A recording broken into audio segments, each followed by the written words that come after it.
लाल सलाम लाल सलाम लाल सलाम सलाम लाल कोरिति बासा जड़त मने बासा कृष्णा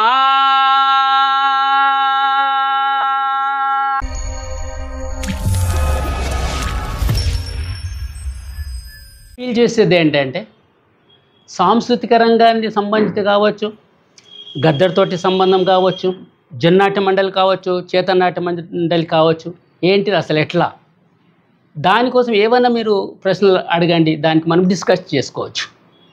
నాకు తెలిసిన వరకు నేను మీతోటి షేర్ చేసుకుంటాను కాబట్టి ఆ విషయాలు ఏమన్నా కూడా మీరు ఒక్కొక్కరు అడగవచ్చు, దానికి మనము జవాబు చెప్తాం. ఫస్ట్ గద్దర్ మాకు పరిచయం అయింది ఎక్కడ, మేము 77లో ఎన్నికల బహిష్కరణ అని ఫస్ట్ ఒక క్యాంపెయిన్ తీసుకుంది. అప్పుడు పార్టీ అప్పుడు తీసుకున్నది. అందులో గుంటూరుకు పోవాలి ఓ 3 నెలలు. మా ఊరు నుంచి ఇక్కడ యాప్రాల నుంచి నేను, ఇతను బాబు మా క్లాస్మేట్, ఈయన ఇద్దరం కలిసి మేము 3 నెలలు గుంటూరు గ్రామాలలో ఎన్నికల బహిష్కరణ క్యాంపెయిన్ పాటలు పాడుతూ క్యాంపెయిన్ చేయడం జరిగింది. ఆ క్యాంపెయిన్ చేసి వచ్చి వరంగల్లో 77 చివరి అనుకుంటా, అదే అక్కడ ఆర్ఎస్యు మహాసభ జరిగింది వరంగల్ హన్మకొండలో. అక్కడ మేము పాటలు పాడుతూ వచ్చిన తర్వాత అక్కడ గద్దర్ వచ్చిండు. ఆయన గద్దర్ని మాకు తెలియదు. అరే మీరు హైదరాబాద్ నుంచి ఎవరో పిల్లలు వచ్చారంట, ఎక్కడ ఉన్నారు అని అన్న.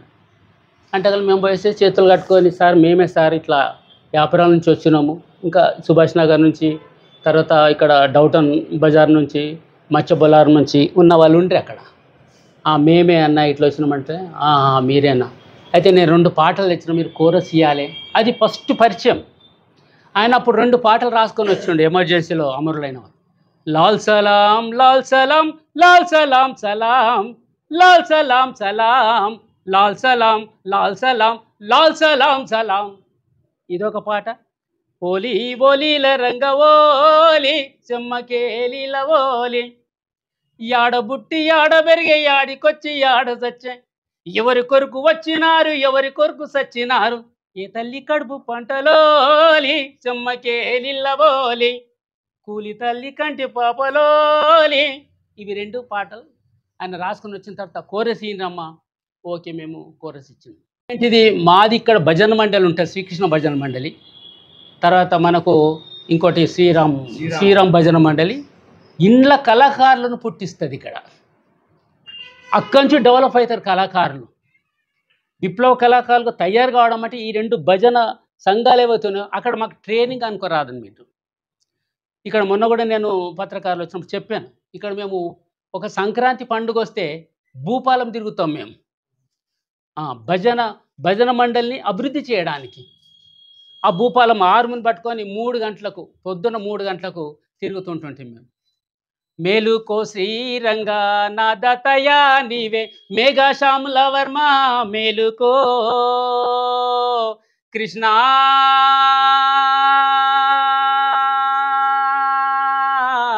మేలుకో. ఇట్లా పాటలు పాడుతూ పాడుతూ పాడుతూ ఊరంతా తిరుగుతుంటే 14 రోజులు తిరగాలి. సంక్రాంతి రోజు, సంక్రాంతి పండుగ రోజు ఆ ఫోటో పెట్టుకొని, శ్రీరాముని ఫోటో శ్రీకృష్ణుని ఫోటో పెట్టుకొని అందరి దగ్గర పోయేసి ఇట్లా పట్టుకొని అందరి దగ్గర పోయి ఫండ్స్ అడుగుతుంటుంది. ఫండ్స్ అడిగి ఆ ఫండ్స్ వచ్చిన ఫండ్స్ను భజన మండలిని అభివృద్ధి చేయడానికి అది ఉపయోగిస్తుండే. అక్కడున్న ప్రెసిడెంట్స్, అక్కడున్న అధ్యక్షులు వాళ్ళందరూ ఒక టీం ఉంటుండే, అది వాళ్ళు దానికి ఉపయోగిస్తుండే. అట్లా ఇక్కడ కళాకారులం తయారైనాం మేము. కళాకారం తయారవుతున్న సమయంలోనే గద్దర్ ఇక్కడ ఒకసారి ఫస్ట్ నేను స్టడీ చేస్తున్న సమయంలో చిన్నగా ఉన్నాము. ఆయన వచ్చి ఇక్కడ ఏం చెప్పిండంటే అల్లూరి సీతారామరాజు బుర్రకథ చెప్పాడు. అల్లూరి సీతారామరాజు బుర్రకథ చెప్పి ఆయన ఏం చెప్పిండంటే, మీరందరూ ఆపరేషన్ చేసుకోవాలి, అప్పుడైతే ఈ భారతదేశం బాగుపడుతుంది అని దాంట్లో చెప్పిండు ఆయన.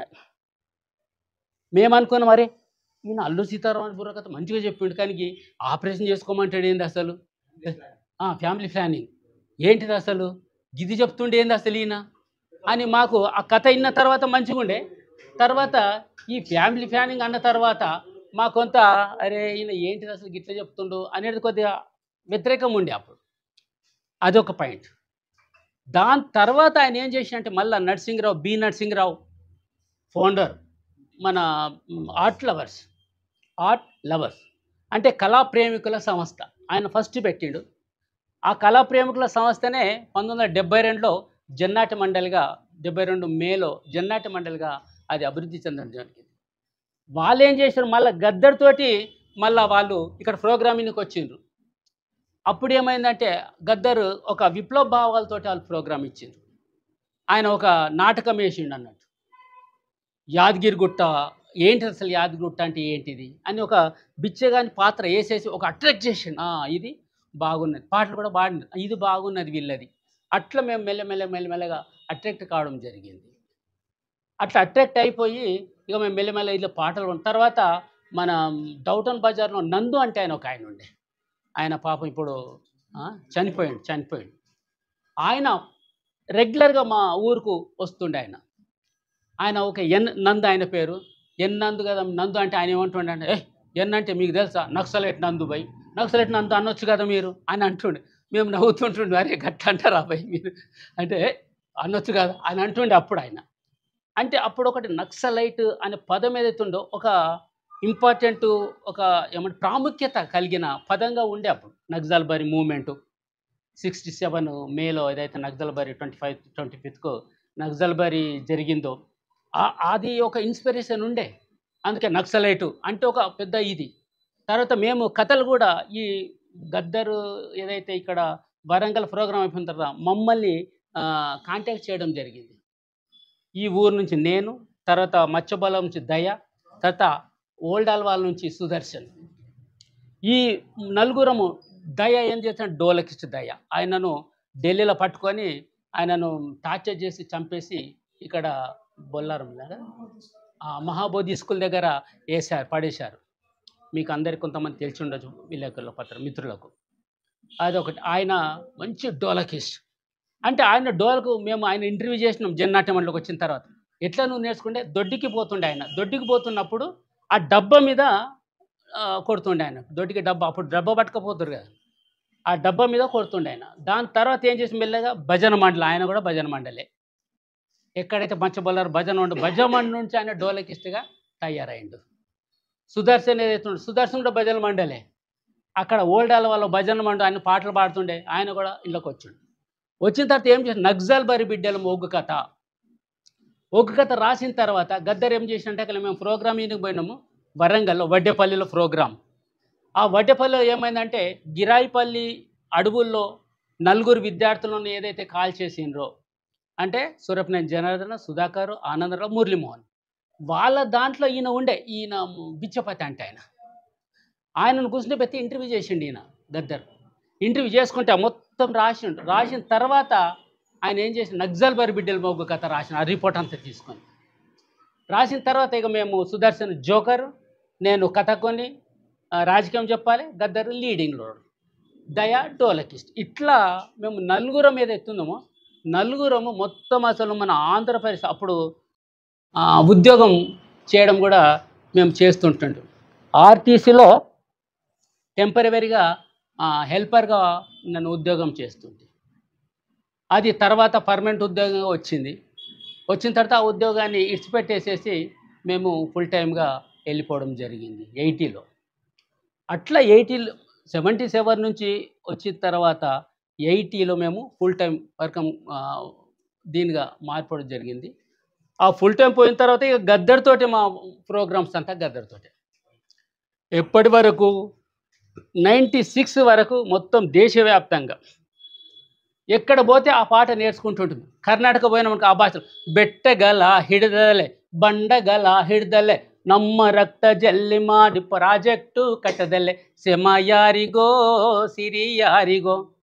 మేము మహారాష్ట్రలో పోయినామనుకో డొంగురు పోడుతో అమ్మే దగడు జోడుతో హమే రక్తాచా సిమెంటా నిర్ధరణ బాంధితో అమ్మే సూకుతుమాలా దుక్కు అమాలా మరాఠీలో పాడుతుంటాం. అట్లా ఎక్కడ పోతే మనము నార్త్కి ఇంకా ఢిల్లీ కానీ యూపీ కానీ పోయిన భారత్ గద్దర్ ఏం చేస్తుంటే ఏ ఊరు మనదిరా ఈ వాడ మనదిరా పల్లె మనదిరా అనగానే గావ్ హమారా ఏ గల్లీ హమారీ బస్తీ హంసే హే హర్ కామ్ హంసే హే హల్ హపన హస్యా అపన హతోడ్ అపన కూలాడ్ అపన బస్ అరే బైల్ హపనే రే బైల్ గాడి అపనే రే తో జాలిం కోన్ రే ఉస్కా జులుం క్యా రే. నేను ఇందులో పాడుతుండే. ఆయన ఊరుకొచ్చి భారతదేశం భాగ్యసీమరా, ఖనిజ సంపదలు కొదలేదురా, బంగారు పంటలు భూములున్నాయి, చావులేని మరి జీవనదురా, అంగట్లోన అల్లి ఉన్నాయి, అల్లున్నోట్లో శని ఉన్నట్లు, సకల సంపదలు గల్ల దేశంలో దరిద్రం ఎట్లుందో అనగానే భారత్ హప్ని మహాన్ భూమి ఇస్కి కహాని సునోరి బాయి సర్పే కడా హే బరా హిమాలయ నదియా బైతి గంగా జమున బ్రహ్మపుత్ర గోదావరి కృష్ణ సుఫలం సుఫలం ఇసి దేశమే రోటీ మాంగా క్యూ రే బాయి.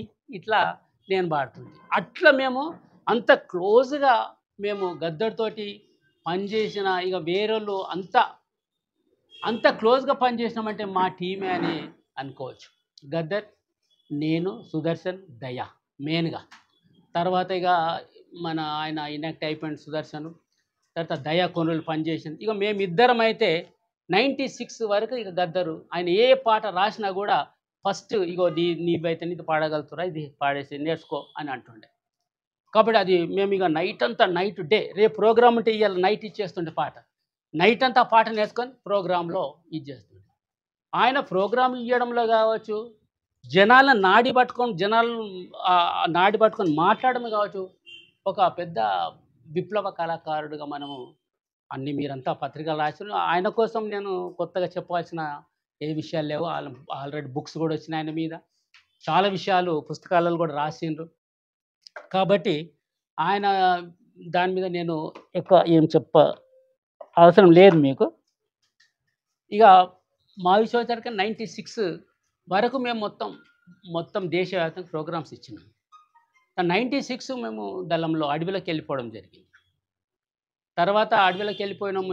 మా టీము ఏదైతే మా దివాకరు, తర్వాత రమేషు, విద్య, తర్వాత కుమారి, తర్వాత వంగపండు కూడా వచ్చి కలిసినండే. ఇట్లా ఒక టీం ఉండే మాది. దాని తర్వాత మెల్లమెల్ల వంగపండు వేరే ఇదైపోయిండు. తర్వాత దయాను అట్లా చంపేసేసిండ్రు. తర్వాత మన దివాకరు నల్గొండ సెక్రటరీ అయిపోయిన తర్వాత ఆయన ఎన్కౌంటర్లో ఆయన అమరుడు కావడం జరిగింది. తర్వాత రమేష్, మీకు తెలిసి డప్పు రమేష్ అనారోగ్య కారణంతో ఆయన అమరుడు కావడం జరిగింది. తర్వాత కుమారి కూడా అమరురాలైపోయింది అనారోగ్యంతో. విద్య, నేను ఎన్కౌంటర్లో మన పోలీస్ వాళ్ళు కూడా అడిగితే చెప్పిన, ఆ ఎన్కౌంటర్లో కూడా నేను వేరే దగ్గర పనిచేసుకుంటున్నా, ఫైరింగ్ జరిగింది. ఆమె అక్కడ 6. అందులో ఇక్కడ పనిచేసిన ధర్మన్న పోచాన్ అనే పేరు ఉంటుంది. ఆయన ఏది మన తెలంగాణ శ్రీకాంత్గా పేరుండే. ఆయన కూడా అక్కడ అమరుడు కావడం నల్గొండ కాదు, అమరుడు కావడం జరిగింది. వరంగల్ ఆయన అమరుడు కావడం జరిగింది. అట్లా వాళ్ళు మెయిన్ టీమ్స్ ఏవైతుండ్రో మా పక్కకున్న వాళ్ళే బాధాకరమైన విషయం. అంటే వాళ్ళు అమరులు అయిపోవడం జరిగింది. ఒక భారతదేశంలో అంటే ఏ కల్చర్ టీము దీంతో ఫేస్ చేయలేని కల్చర్ టీమ్గా వాళ్ళు డెవలప్ అయ్యిండ్రు. డప్పు రమేష్ అయితే ఒక మాస్టర్ డప్పు మీద, డప్పు ఏంటిది అని దాని మీద ఒక నోట్స్ రాసిండు ఆయన. తర్వాత దివాకర్ ఒక స్ట్రీట్ ప్లే, ఆయన MBBS చదివిండు. ఒక స్ట్రీట్ ప్లే ఎంత బాగా స్కిట్ తయారు చేస్తుండంటే, యాక్టింగ్ చేస్తే ఇక అంత బాగా యాక్టింగ్ చేస్తుండే. అట్లా వీళ్ళంతా లెజెండ్. ఆయన కూడా ఇప్పుడు మీరు రాస్తూనే ఉన్నారు, ఆయన కూడా ఒక లెజెండ్. ఇక అట్లా వీళ్ళందరూ కూడా ఏదైతే అంటే థియరీ ప్రాక్టీస్, వీళ్ళు థియరీ ఉన్నది అండ్ ప్రాక్టీస్ ఆచరణ కూడా వీళ్ళు పోయి తమ లైఫ్ ఏదైతుందో ఆ లైఫ్ను సాక్రిఫైస్ చేయడం జరిగింది. కాబట్టి అట్లా జననాట్య మండలి వస్తూ ఇక ఆఖరికి నిర్బంధం పెరిగిన తర్వాత మేమందరము లోపలికి వెళ్ళిపోవడం జరిగింది దళంలోకి. ఆ తర్వాత ఇక బయట డప్పు రమేష్ ఇక పాడుతూ ఉండే, ఆయన కూడా అనారోగ్యంతో అమరుడు కావడం జరిగింది. దాని తర్వాత ఇక అంత ఇదిగా లేకుండే. మేము లోపలికి పోయిన తర్వాత కూడా తెలంగాణలో జననాట్య మండలి దళమే ఉండే. ఆ దళానికి నేనే నాయకత్వం వహించిన. అది సాయుధంగానే ఉంటుండే. ప్రోగ్రాము ప్రజలలో పోయి సాయుధంగానే పాటలు పాడుతుంటాం. ఎన్నో పాటలు అవి అక్కడ కూడా రాయడం జరిగింది, పాడడం జరిగింది ప్రజలలో. ఒక చెంప కొడితే రక్తం, చిన్న పాప మామూలుగానే హాస్పిటల్కు పంపిద్దామనేసి కరీంనగర్లో ఒక ఊర్లో పెట్టాం. మేమే మాట్లాడి, చిన్న పాప అంటే ఒక 17 ఇయర్స్ ఉంటుండదు, ఆమె చాలా చిన్న పాప. కథం తీసుకుపోయి పట్టుకొని చంపేశారు ఆమె ఎన్కౌంటర్లో. ఆమె మీద ఒక చెంప కొడితే రక్తం, ఒక చెంప కొడితే పాలు, చిదిమితే పాలు కారే చిన్నారి ప్రాయం నీది, నీకు నూరేళ్ళెట్లా నిండేనో చెల్లెలా ఓ సిన్ని సారమ్మ అని దాని మీద కూడా అక్కడ జనాటువంటి పాటలు రాయడం జరిగింది. ఇట్లా మెయిన్గా మీరు దృష్టిలో పెట్టుకోవాల్సి కల్చర్ థీమ్కి సంబంధించింది. అంటే విప్లవ సంస్కృతి ఏదైతుందో అప్పుడు ఉన్న దాన్ని పట్టుకొని ఆ పాటలు ఇవన్నీ కూడా రాయడం జరిగింది, ప్రోగ్రాం ఇవ్వడం జరిగింది. తర్వాత ఇప్పుడు ఇక చాలా మార్పులు వచ్చేసినాయి, చాలా మార్పులు. దాని ప్రకారం కూడా ఇక చాలామంది రచయితలు కళాకారులు రాస్తూ ఉన్నారు, పాడుతూనే ఉన్నారు. కాబట్టి మేము ముఖ్యంగా ఏంటంటే ఒక 77 నుంచి 80 వరకు మన పార్ట్ టైమ్గా విప్లవంలో పాల్గొన్నాము. 80 నుంచి ఇప్పటి వరకు 25 వరకు ఈ రోజు వరకు కూడా మేము మొన్న అక్కడ మన లీగల్ అయ్యే వరకు కూడా మేము దళంలోనే పనిచేయడం, సంస్కృతి రంగానే డీల్ చేయడం జరిగింది. కాబట్టి అట్లా మేము అది డీల్ చేసి ఇక వయసు పెరిగిపోయింది. కాబట్టి ఇప్పుడు మేము ఏమంటే కళ్ళు సమస్య, తర్వాత ఇక మరి చీకట్ల నడవడమే కావచ్చు, ఇవన్నీ కూడా అనారోగ్యం సంబంధించింది, చాలా కష్టం. ఇప్పుడు యుద్ధం అక్కడ మన బాగా దాడి కూడా చెప్తే మీకు అందరికీ తెలిసిందే. కాబట్టి అట్లా ఉండడం కొద్దిగా సాధ్యం కాదు. కాబట్టి అందుకోసమే మేము బయట ఉంటాము అని మేము ఇక్కడ బయటికి మా ఫ్యామిలీతోటి ఉంటాము. అనారోగ్యము ఇదైంది, మా ఫ్యామిలీ మా ఫ్రెండ్స్ అందరు ఉన్నారు, వాళ్ళతోటే ఉంటాం మేము అని ఇది చేసి మేము ఓ లీగల్గా రావడం జరిగింది. కాబట్టి అట్లా మేము పనిచేసి ఇక ఎన్నో ఫైరింగ్లు కావచ్చు, కష్టాలు కావచ్చు, కన్యలు కావచ్చు, బాధలు కావచ్చు, బంధువులు అంటే ఒక విప్లవ జీవితము ఇన్ని సంవత్సరాలు బతకడం అంటే అది చాలా అంటే ఇది చెప్పుకోవచ్చు, ఒక క్రమశిక్షణతోటి బతకడం. అంటే బతకడం ఒకటి. అందుకే చెరబండ రాజు ఏమంటాడంటే కమ్యూనిస్ట్గా జీవించవచ్చు, కమ్యూనిస్ట్గా చావడం వేరు అంటాడు ఆయన ఒక కవితలో. కాబట్టి ఆయన రాస్తూ ఏమంటాడంటే నువ్వు ఏదైతే నడుస్తుంటావో రేపు నీ పాదాల మట్టిని కూడా తీసి వాళ్ళు ల్యాబ్లో పెట్టి పరీక్షిస్తారు, పాదాల మట్టిలో కూడా ఏమన్నా విప్లవాలు ఉన్నాయి అని రాసి. ఆయన ఎప్పుడు రాసిండు? ఓహో 70-75 ప్రాంతంలో రాసిన కవిత. అట్లా చాలా కవితలే కానీ ఇట్లా మేము స్టేజ్ మీద చెప్తుంటాం ఇవన్నీ కూడా. కాబట్టి ఇట్లా ఈ సంస్కృతి రంగంలో పనిచేసి ఈ లీగల్ కావడం జరిగింది. అట్లా అనారోగ్యం సంబంధించి ఇప్పుడు డాక్టర్స్ తోటి కన్సల్ట్ చేసినాము. కాబట్టి ఇప్పుడు మెడిసిన్స్ కూడా ఇప్పుడు స్టార్ట్ అవుతున్నది. కాబట్టి డాక్టర్స్ను మేము ఇంకా కంటిన్యూ అవుతున్నది ఇప్పటికి. కాబట్టి రకరకాలుగా అనారోగ్యాలు అవి కావచ్చు, ఆ విధంగా మేము బయటికి రావడం జరిగింది. అట్లా సాంస్కృతిక రంగాన్ని ఒక పునాదిగా ఉంటూ, అంటే నేనే పునాది కాదు, ఎంతోమంది ఉన్నారు అందులో నేను ఒక చిన్న దానికి సపోర్ట్. ఇప్పుడు ఆ రామాయణం భాషలో చెప్పాలంటే ఉడత ఏదైతే ఇసుక తీసుకొచ్చి అందులో కట్ట వేసినట్టు ఇసుక వేస్తుందో అట్లా నా వంతు బాధ్యత కూడా నేను అట్లా నిర్వర్తించి ఇట్లా బయటికి రావడం జరిగింది అని మీరు అర్థం చేసుకుంటారని మనవి చేస్తున్నాను మిత్రులారా. మీరు అజ్ఞాతంలోకి వెళ్ళిపోయింది కదా, అక్కడ మావోయిస్టుల పార్టీ అక్కడ ఉన్న ఆదివాసులకు ఎలాంటి కార్యక్రమాలు, అంటే వాళ్ళ మధ్యలో ఎలాంటి కార్యక్రమాలు చేసిండ్రు, వాళ్ళకి అభివృద్ధి ఫండ్ వాళ్ళ మధ్య నుండి ఎలాంటి అక్కడ పరిస్థితులు ఎట్లుంటే మీరు పోయి వాళ్ళ సమస్యల విషయంలో ఎట్లా పోరాటం చేసింది అనేది మీరున్న సందర్భం. అయితే మెయిన్గా మన మిత్రుడు అడిగిన దానికి ఏంటంటే మేము ప్రధానంగా సంస్కృతి పరంగా చెప్తాను.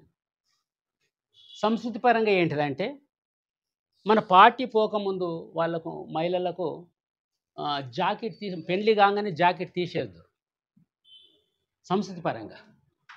కాబట్టి మనం అక్కడ పార్టీ పోయిన తర్వాత జాకెట్ ఎందుకు తీస్తారు? పెళ్లి కాకముందు జాకెట్ వేస్తారు, పెళ్ళి అయిన తర్వాత జాకెట్ తీసడం ఏంది అసలు అని వాళ్ళ దాంట్లో ఒక చర్చ పెట్టింది సంస్కృతి పరంగా.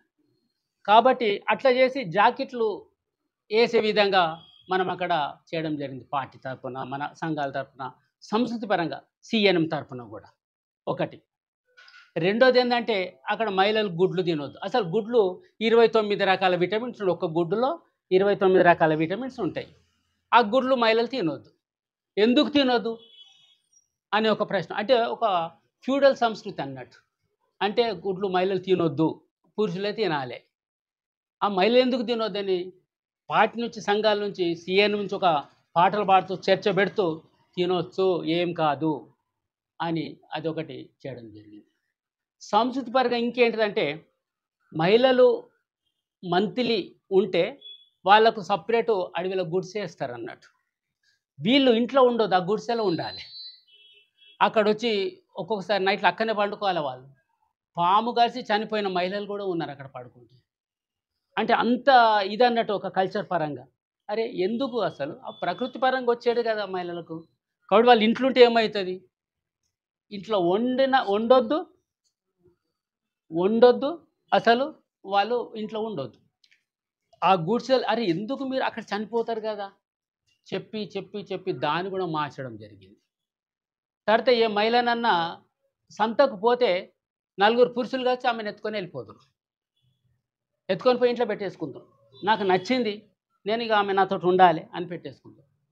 దాన్ని అంటే ఆమె మనసు ఏంటిది మరి, నీకు నచ్చింది సరే, మరి ఆమెకు నచ్చాలి కదా నువ్వు.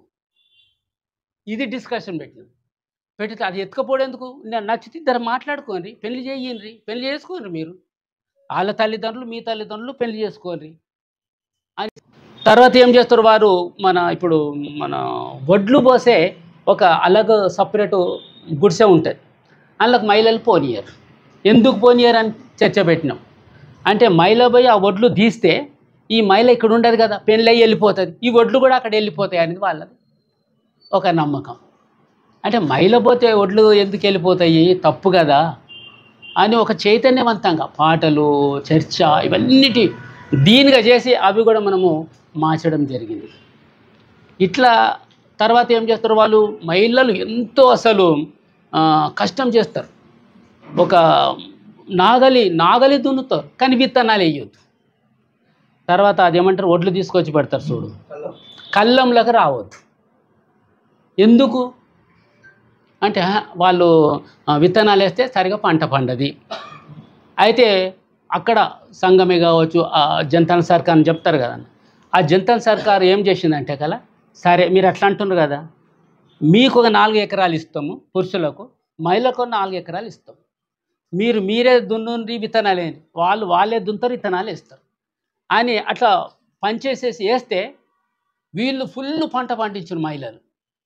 పురుషులది పంట తక్కువ వచ్చింది. ఎందుకంటే పురుషులు వేసేస్తారు, కళ్ళు తాగనికి పోతారు, వాళ్ళేమో శ్రమ చేస్తారు 24 గంటలు, వాళ్ళది ఫుల్ పంట పండింది. మరి ఎట్లా పండింది, విత్తనాలు వేయొద్దు అంటారు కదా మీరు, మరి వాళ్ళు విత్తనాలు వేసిండ్రు కదా, మరి ఇట్లా పంట తీసిండ్రు వాళ్ళు. ఇట్లా ఏం చేసినామంటే అంటే ప్రాక్టీస్, థియరీ 2 దారిని వాళ్ళను మెల్లమెల్లగా మార్చు అని మొత్తము. ఇప్పుడు మీరు చెప్పినట్టు మొత్తం అక్కడ మారిపోయింది అని నేను చెప్పలేను.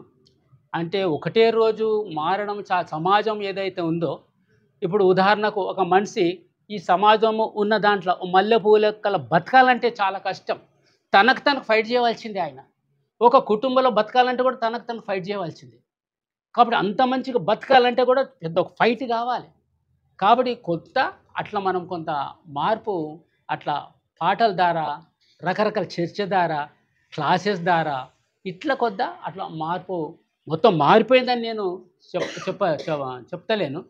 అంటే వాళ్ళకు ఒక లేనిది మనము ఇది కరెక్టే కదా అనే కాడికి మనము వాళ్ళకు అట్లా చేయడం జరిగింది. అట్లా సంస్కృతి పరంగా మెయిన్గా అది మార్పు చేయడం జరిగింది. ఆదివాసులను 10ల సంఖ్యలో 100ల సంఖ్యలో రాష్ట్ర కేంద్ర ప్రభుత్వం దేనివల్ల పరిస్థితి జరుగుతుందని, అంటే మావోయిస్టుల వల్ల అనుకోవచ్చా, లేకపోతే మావోయిస్టులు ఉన్నది అనుకోవచ్చా, లేకపోతే వాళ్ళ అవసరాలు దాని మీద వాళ్ళ అవసరం ఉంది ఇక్కడ ఆదివాసులను చెప్పడానికి మీకు బలగాలు వచ్చి? అంటే మీరు ఆఖరికి అవి నేను చెప్పాల్సిన అవసరం లేదు, చెప్తారు దయచేసి. ఒకటి నాకు నా అండర్స్టాండింగ్ ఏం లేదు. ఉదాహరణకు 38 రకాల అక్కడ మినరల్స్ ఉన్నాయి. ఇప్పుడు ఉదాహరణకు హస్దేవ్ అని అడవి ఉన్నది. హస్దేవ్ అడవిలో ఏంటంటే వాళ్ళు సర్కారు అంబానీ వాళ్ళ ఆదాని వాళ్ళకి ఇది ఇచ్చింది. వాళ్ళు ప్రకృతి ఖరాబ్ అయిపోతుంది, చెట్లు నరకొద్దని సర్కారు అంటుంది కదా. ఒకటే రోజు 1,00,000 చెట్లు 8 లక్షల చెట్లు నరకాలంటే ఇప్పుడు అక్కడ అది అది మెయిన్. ఉదాహరణ బయలడిల్లో ఉందనుకో. బయలడిల్లో ఏంటిది 68లో జపాన్ కంపెనీ స్టార్ట్ చేసింది 1968లో. ఇప్పుడు ఒక్క సంవత్సరానికి 26,000 కోట్ల రూపాయల ఆమ్దాని వస్తున్నది ఒక్క బయలడిల్లకు. కాబట్టి ఈ బస్తర్లో ఉన్న సంపద ఏదైతే ఉందో వాళ్ళు తీయాలనుకుంటారు, ఆ మినరల్స్ తీయాలనుకుంటున్నారు. మన మినరల్స్ తీయాలని దానికి వ్యతిరేకం కాదు, మరి ఆదివాసులు కూడా ఉండాలి కదా అని ఒక ప్రశ్న అంతే. మేము దాన్ని సాంస్కృతిక పరంగా మన हमरे बस्तर सबसे सुंदर देखो देखो रे देखो देखो रे मेहनत कश दिल वाले आदिवासी रे हम आदिवासी रे जंगल में चांदी रे बैल डिला डिला नहीं खनिजों का किला रे सबसे सारी जंगल में भूखा क्यों रे प्यास क्यों रे अरे सबसे सारे जंगल में भूखा क्यों रे प्यास क्यों रे అని పాటల ద్వారా తీసుకోవాలి. కాబట్టి ఇట్లా రకరకాలుగా ఇప్పుడు మాతోటి ఉన్న చేతనాట్యం కళాకారులు ఒక ట్రైనింగ్ పెడుతున్న వర్క్షాప్ తుపాకులు ఉండే వాళ్ళకు, కళాకారులకు మెజారిటీ కళాకారులకు తుపాకులు ఉండేవి. వర్క్షాప్ పెడుతున్నామో రచయిత పాటలు రాయాలి అని రాస్తుంటే దాడి జరిగింది, 8 మంది 9 మంది చనిపోయింది. అట్లా ఎక్కడైనా కూడా అది ఆ దాడి అట్లా అంటే ఒక సత్యం చెప్పనికి సత్యం సారు ఎన్కౌంటర్ జరిగింది. కాబట్టి అట్లా సత్యము అక్కడ మాట్లాడారు వాళ్ళు, అట్లా చేయడం జరిగింది. అయితే వాళ్ళకి ఏంటి ఇప్పుడు పోలీసులకి ఏంటంటే వీళ్ళందరూ కూడా అక్కడున్న వెపన్స్ పట్టుకున్న వాళ్ళే అని వచ్చి ఫైర్ చేసి ఉండొచ్చు, ఇక చెప్పలేము అక్కడ. కానీ లాస్ అయితే వెపన్ లేని వాళ్ళు అక్కడ లాస్ అయ్యింది. వర్క్షాపు కావచ్చు, పాటలు రచేటప్పుడు వర్క్షాప్ అంటే పాటల వర్క్షాప్, సిఎన్ఎం వర్క్షాప్ దానికి సంబంధించి అట్లా అక్కడ అది జరగడం అవుతుంది. జేఎన్ఎం టీంలో మీకు గుర్తింపు తెచ్చినటువంటి చాలా పాటలు పాడారు. కాకపోతే మాకు తెలియదు సంజీవనే పాడిందా ఇది అనేది చాలా పాటలు మేము విన్నాం, మేము కూడా కనుక మీకు మంచి సంజీవే పాడగలుగుతాడు ఈ పాట అనే అటువంటి పాట అంటే ఇక అట్లా చెప్పడం కష్టం కదండి. అంటే అన్ని ఈ పాట నేనే పాడగలుగుతాను చెప్పలేము కదా, ఇంకో ఆయన కూడా పాడవచ్చు దాన్ని. అయితే నాకు స్టేట్లో గుర్తింపు వచ్చింది మాత్రము మన 78 అనుకుంటా, రాడికల్ యువజన సంఘము కాన్ఫరెన్స్ జరుగుతుంది. మేము ఇట్లనే టీం పోయినాము మన గుంటూరులో. అక్కడ మొత్తం మా కాన్ఫరెన్స్కు బహిరంగ సభ జరుగుతుంది. ఆ బహిరంగ సభలో అందరూ పాట పాడతారట, నాకు పాట ఇచ్చాను. ఇట్లనే సమిష్టి ఉంటుంది కదా, పాట ఇస్తే నేను అప్పుడు ఏం పాట అంటే, సుఖాలాంటి సుక్కల్లో లక్షలాది సుక్కల్లో నువ్వు ఏ సుఖాల ఉన్నావన్నో మాయన్న జనార్దన, ఆ పాట పాడినింటి. అది ఇక అప్పుడు బాగా ఎవరు కుర్రోడు వచ్చిండు 78లో కాబట్టి, అరే ఒక కుర్రోడు హైదరాబాద్ నుంచి వచ్చిండు అక్కడ పాడుతున్నాడు రా అంటే అక్కడ ఆంధ్రలో ఇదైంది అప్పుడు ఆ పాట పాడిందారు. తర్వాత ఇక మా గద్దరు ఏం చేస్తుంటే ఈయనకి ఏ పాట చూడిపోతే అని చెప్పి ఇది నేసేసుకోరా అంటే కదా ఆయన పక్కకే ఉన్నింటి మేము. ఈ లీడ్స్ పెట్టిన తర్వాత ఆయనతోటి ఇక మేము ఆయన ఏ పాట రాసినా డిస్కషన్ చేస్తూ రాస్తుండే, తర్వాత ఇచ్చేస్తుండే మాకు. అట్లా ఎన్నో పాటలు. ఉదాహరణకు మనం బాగా ఇక నేను పాడే పాటలు కొన్ని ఉన్నాయనుకో, దండాలో సోమన్న కొంగంటి సోమన్న దండాలో సోమన్నం ఎర్రెర్ర దండాలన్న ఎర్ర దండు దండాలన్న దండాలో సోమన్న కొంగంటి సోమన్న దండాలో సోమన్న, ఇదొకటి. మాయమయ్యి పోతివో అన్నో యాదన్న నువ్వు గాయమయ్యి పోతివో అన్నో యాదన్న, ఆ వంట కాడ నీవే వడ్డించే కాడ నీవే ఆ పాట కాడ నీవే ఆ పశుల కాడ నీవే భూస్వామి గుండగాల భర్తం బట్టె కాడ ముందు వరుస నీదెరో అన్నో యాదన్న మొదటి దెబ్బ నీదెరో అన్నో యాదన్న, అదొకటి. భారతదేశం భాగ్యసీమ 25 చరణాలు అన్నది, 25 చరణాలు బట్టి పడుతుంటుంది.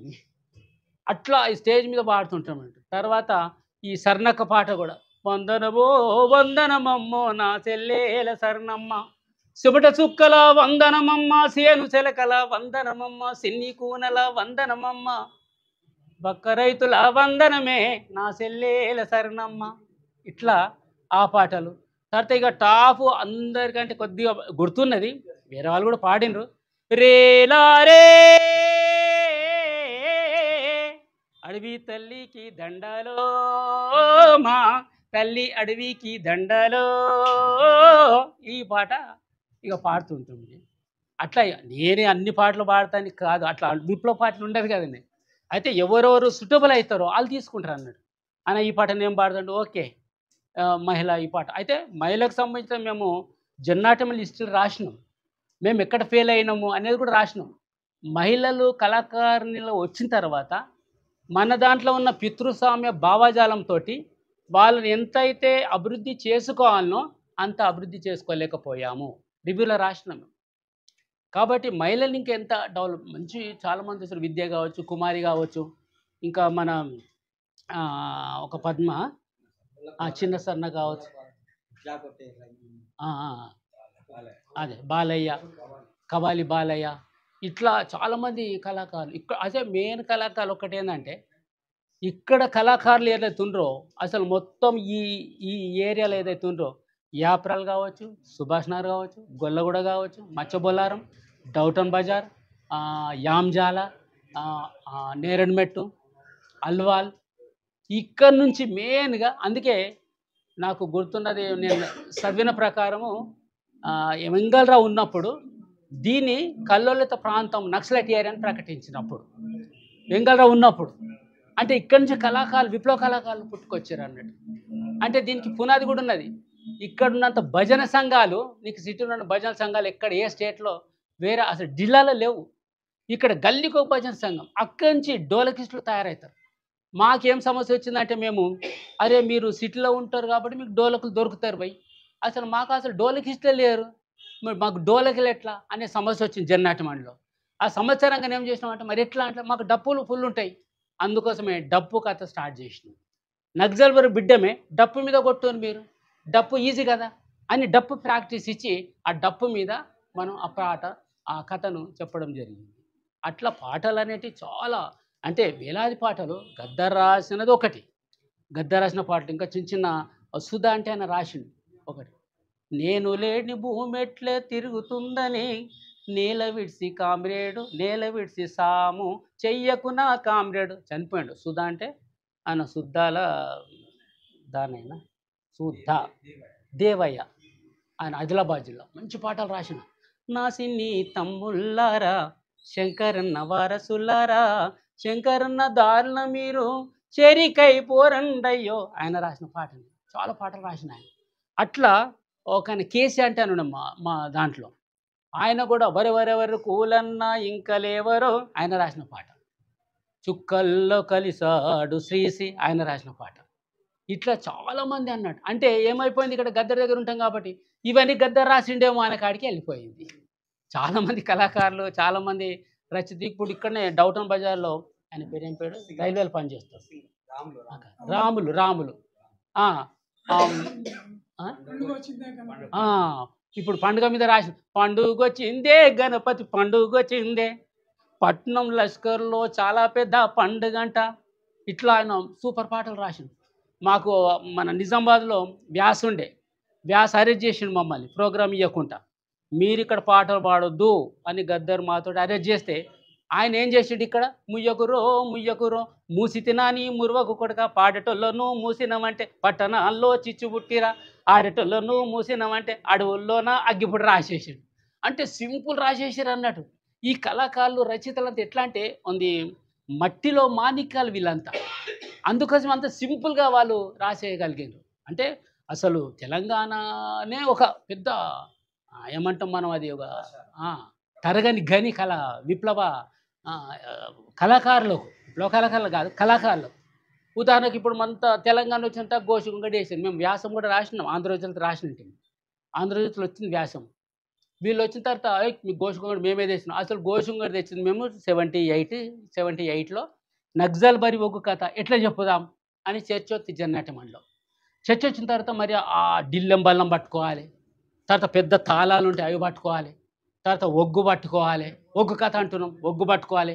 సేమ్ దాని లెక్కల గజ్జలు ఒక్క కాలుకు 300 గజ్జలు కట్టాలి, ఒక కాలుకు అంటే 300 300 600 గజ్జలు అని ఏం చేసినాం అట్లా అంటే, అరే ఎట్లా చర్చ వచ్చింది, 600 గజ్జలు ఎడ కడతాం, ఎగనికి రాదు మనకు, వాళ్ళు కట్టుకున్నారు అది తక్కువ చేసుకుందామని తక్కువ చేసినాం. ఒక 100 గజ్జలు 100 కట్టుకుంటే అయిపోతుంది, అవి తక్కువ. డిల్లెం బల్లం ఒకసారి పెడదాం. డిల్లెం ఫస్ట్ కథ నేను, గద్దరు, సుదర్శను, దయ ఫస్ట్ కథ చెప్పింది. ఈ మొత్తం ఈ ఒగ్గు కథ లెక్కలు చేసింది మహబూబ్ నగర్ జిల్లాలో ఆర్ఎస్ కాన్ఫరెన్స్, జిల్లా కాన్ఫరెన్స్లో ప్రవేశపెట్టడం జరిగింది. అది పెట్టిన తర్వాత మాకు అది సేమ్ అప్పుడు తీసుకొచ్చిన డ్రెస్, ఇప్పుడు తెలంగాణ వచ్చిన తర్వాత గోషంగడ్ ఇస్తుండ్రు, అది అప్పటిదే. అసలు వీళ్ళు ఏమంటారు, మేము గోషంగడ్ తీసుకొచ్చినాం అంటుండ్రు. ఇక పాపం వాళ్ళ చర్చ వాళ్ళకు ఉండని, కానీ మనం ఏదో పోటీకి అని మాట్లాడతలేను. కానీ జొన్నాట్య మండలి తీసుకొచ్చింది. జొన్నప్పుడు నరసింహరావు, గద్దర్ వాళ్ళు ఎట్లా అసలు తీసుకోపోదాం అంటే, గరీబోళ్ళు ఎవరు, మనం గరీబోళ్ళ కోసం చెప్తాం. కాబట్టి ఒక గొల్ల ఆయన గరీబుగా ఉంటాడు, అసలు ఏముండదు పే మీద, పుట్టి గొంగడేసుకుంటాడు, రుమాలు పెట్టుకుంటాడు, గోషగాడతాడు, చలో అది తీసుకుందాం చలో అని చర్చ వచ్చి అది తీసుకోవడం జరిగింది. అట్లా అది ఒక లెజెండ్గా నిలబడిపోయింది మొత్తం చరిత్రలో. ఇక తర్వాత ఇప్పుడు వచ్చింది భయ్, అప్పుడు ఉంటుంది కానీ ఇప్పుడు మొత్తము షర్ట్ ఇప్పేసి ఎట్లా ఎగురుతారు భయ్. ఇక చర్చలు రకరకాల చర్చలు. అంటే అసలు ఆ పరిస్థితి ఏంటిది, ఆ తీసుకున్న పరిస్థితి ఏంటి, అయితే అప్పుడు చేసినాం కాబట్టి ఇప్పుడు అదే తీసుకోమని చెప్పడం కరెక్ట్ కాదు. మళ్ళీ మారుతున్నప్పుడు మారాలి చాలా. తర్వాత కల్చర్ చాలా మారినాయి, చాలా మార్పు చేయడం జరిగింది కూడా.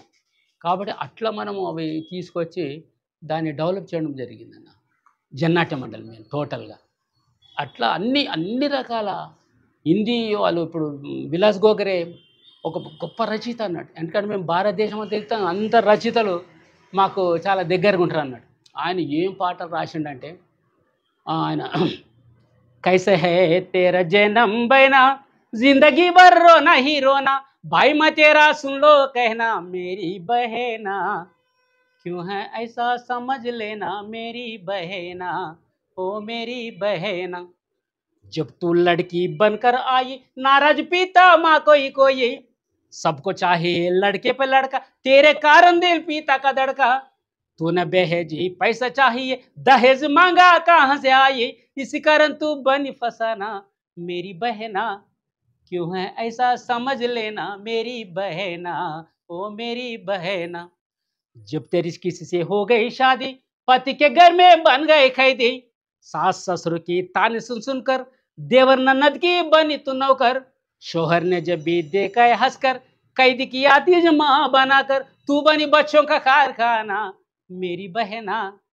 क्यों है ऐसा समझ लेना मेरी बहना बाइबिल कुरान धर्मशास्त्र ने अबगन जैसे जहर पिलाया धनमानों की बाजारों में सस्ते महंगा चीज बनाया ఇట్లా దాని పాట ఎంత చాలా దేశంలో చాలా ఫేమస్. తర్వాత ఒక జేఎన్యు అంటే ఢిల్లీ యూనివర్సిటీలో కోబడ్ ఆయన పేరు ఏదో ఉంది, ఒక గాంధీ అని పేరు వస్తుంది, ఒక రచయిత, ఉత్తరప్రదేశ్ రచయిత కోబడ్ గాంధీ పాటలు అయిపోయాడు. ఆయన రాసిండు అన్నాడు, చాలా పాటలు రాసిన. उठो साथियों आज चले हम मुक्ति कराने देश को सदियों से गुलाम आज तक अपने प्यारे देश को सदियों से गुलाम आज तक देखो बिरला टाटा बाटा कहते रोज रोज का घाटा अपनी घर की बड़े तिजोरी बेचे माल विदेश को सदियों से गुलाम आज तक अपने प्यारे देश को. అంటే మీరు అనుకోవచ్చు, అరే హిందీ ఎందుకు పాడుతున్నావు, తెలుగు పాడొచ్చు కదా అంటే, తెలుగు ఆల్రెడీ మీరు క్యాస్ట్లో ఫుల్ విన్నారు కాబట్టి హిందీ వినిపిస్తున్నాను నేను. కాబట్టి హిందీలో బాగా నాకు ఇక్కడ పుట్టిన, నేను పని కూడా మషూరాబాద్లో చేసిన కాబట్టి హిందీ మీద కొద్దిగా కమాండ్ ఉంటుంది. హిందీ పాటలు బాగా పాడుతుంటున్నాను. ఇంటికాడ ఉన్నప్పుడు కూడా అన్ని సినిమా పాటలు హిందీ పాటలే బాగా పాడుతుంది. ఇలా వచ్చిన తర్వాత కూడా తెలుగు పాటలు హిందీ పాటలు కూడా. ఇక ఈ తెలుగు పాటలు మా మన ఆంధ్రప్రదేశ్లోనే పక్కకు పోగానే నీకు అంతా హిందీ నడుస్తుంది కాబట్టి అట్లా హిందీ కూడా మనము నేర్చుకొని పాడడం జరిగింది. అట్లా మనము స్టార్ట్ జరిగింది.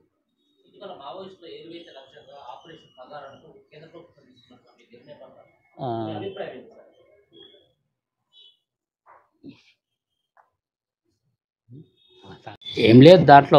ఇప్పుడు ఎందుకంటే నేనేమో ఇక నా సాధారణ జీవితం బతకాలనుకున్నా, అనారోగ్యంతో. నక్సల్బర్ నుంచి కూడా చాలా నిర్బంధాలు వచ్చినాయి. అంటే దీనికి డైలెక్టికల్ మెటీరియలిజంలోకి కొత్త మనం చర్చ చేయాల్సి వస్తుంది. ఏదైనా కూడా అసలు పార్టీ 70లో ముగ్గురే ఉన్నారు, కొండపల్లి సీతారామయ్య, సత్యమూర్తి, మాస్టర్జీ. లేదు పార్టీ. కాబట్టి పార్టీ డెవలప్ అయింది, ఒక పిఎల్జీఏ అయింది, 16 రాష్ట్రాల్లో అభివృద్ధి అయింది. తర్వాత నక్సల్బర్ నుంచి కూడా ఫస్ట్ మన 72లో చార్ మజుందార్, 72 మన జూలై 16 ఆయనను మన ఒక కొరియర్ ద్వారా కలకత్తాలో పట్టుకొని ఆయనను 28కు ఆయనను హత్య చేయడం జరిగింది.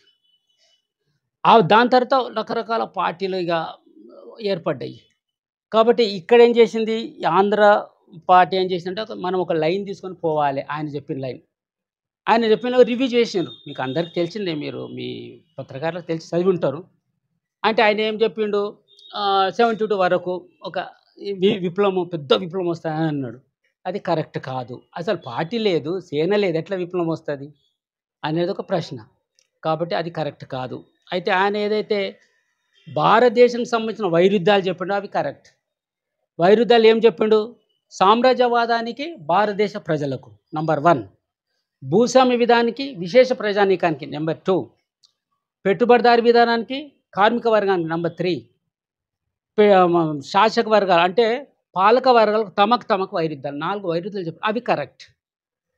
భారతదేశంలో నూతన ప్రజాస్వామిక విప్లవం, అర్ధవలస అర్ధభూస్వామ్య దేశం ఇది. భారతదేశంలో నూతన ప్రజాస్వామిక విప్లవం జయప్రదం కావాలి అంటే నువ్వు గ్రామాల నుంచి విముక్తి చేసుకుంటూ పోవాలని చెప్పి అవి కరెక్టే. ఆ లైన్ చెప్పిండి, అది కరెక్ట్. కాబట్టి అప్పటి నుంచి వచ్చిన తర్వాత ఏమైంది, మళ్ళీ పార్టీ కొద్దిగా డెవలప్ అవుతున్నదో 78 సెప్టెంబర్ 9 జగిత్యాల జైత్రయాత్ర స్టార్ట్ అయింది. కాగానే అక్కడ కలవత ప్రాంతాలు స్టార్ట్ అయిపోయినాయి. 80లో పీపుల్స్ వార్ ఏర్పాటైంది. పీపుల్స్ వార్ ఏర్పాటైన తర్వాత మెల్లమెల్ల 85, 82, 83 ఎన్టీ రామారావు వచ్చిన తర్వాత మాట పాట బంద్ అని చెప్పిండు. సాంస్కృతిక ఎట్లా చెప్పగలిగిండు అంటే, కరీంనగర్లో అంట దొర ఉండ కదా, డీజీపీ దొర, ఆయన ఒక పుస్తకం రాసిన, మీరు కూడా చదివిండొచ్చు.